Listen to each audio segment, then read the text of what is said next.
Donc pour l'exercice ici, on va briser un objet avec Shatter. Donc je vais créer une boîte.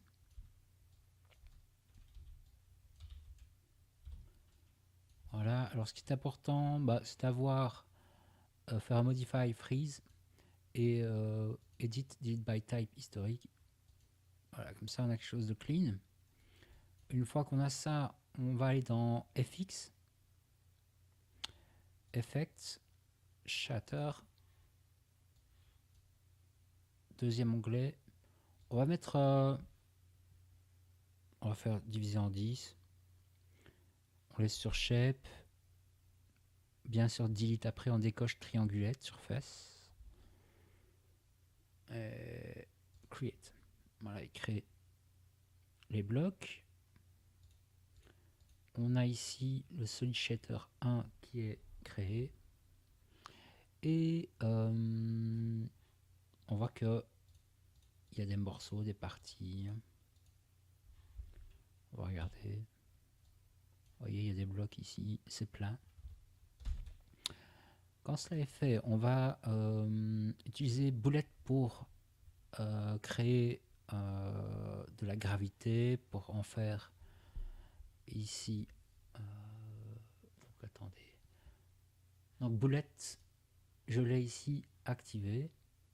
Donc dans Windows, Préférences, Plugin Manager, vous avez Bullet qui est ici. Vous le loadez. Une fois que c'est fait, on va ici, ce que je voulais dire, c'est en faire ici un rigid body, un corps. Donc, on peut dire que la différence entre un objet et un corps, c'est qu'un corps subit la gravité. Il subit des lois physiques. Donc, voilà. On a Bullet Solver qui apparaît. On va appuyer sur Play, boum, ça explose. Ce qu'il y a, c'est qu'on ne veut pas que ça explose directement. Donc dans l'attribut editor, avec le solver qui est actif, on devrait pouvoir demander dans ici initial state, initial collision, on a initially sleeping. Donc on va voir si ça marche. Ça explose toujours. Je me demande s'il n'y a pas quelques bugs. Glue shape, on va le mettre à 0,1. Et collision, oui, il ne faut pas du box, on va mettre hull. Voilà, ça tombe quand même. Ça devrait se régler normalement. Je pense qu'on peut aussi activer un ground. Alors, donc ici dans le solver shape, on va cocher ground plane. Voilà, comme ceci.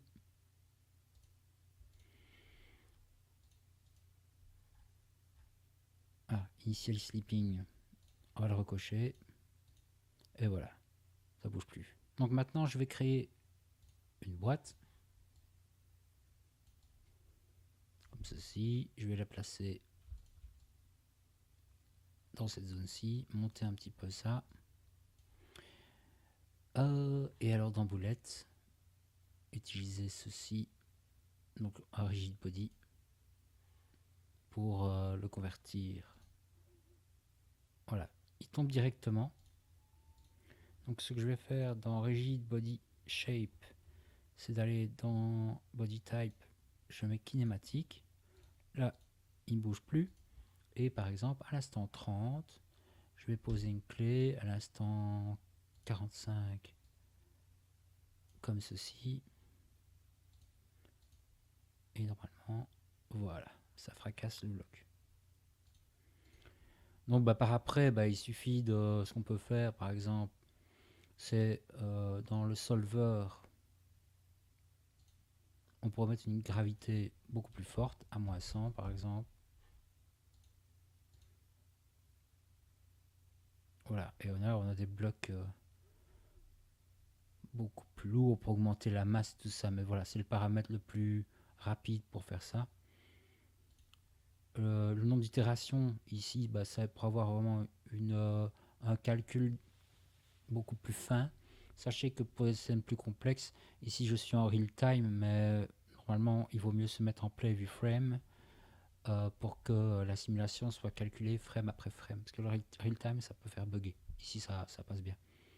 Donc là-dessus vous pouvez... on va assigner un signe. Je vais mettre un matériau par exemple. Je vais mettre orange. Sur l'autre, on va mettre le rouge. Voilà. Et on voit que la fracture ici, elle n'est pas visible. Donc,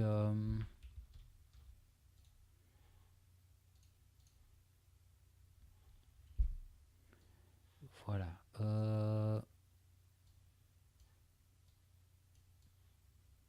Si on va appuyer sur play à cet instant-ci, on va lancer un rendu, voir. Vous voyez, on a tous les blocs qui sont bien fracassés. Ce qu'on pourrait faire, c'est lui demander... Parce que l'idée, c'est par exemple de fracasser avec un personnage. Donc dans ce cas-ci, ce qu'on pourrait faire, c'est masquer au rendu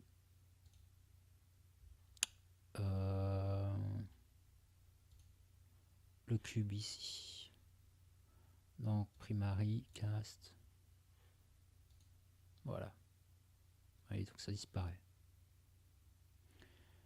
Voilà. J'ai eu le sentiment parfois que c'était un peu buggé comme plugin. Et c'est déjà un vieux truc. Donc il y a peut-être maintenant, avec Mash, peut-être des solutions qui sont plus réalistes. Probablement d'ailleurs.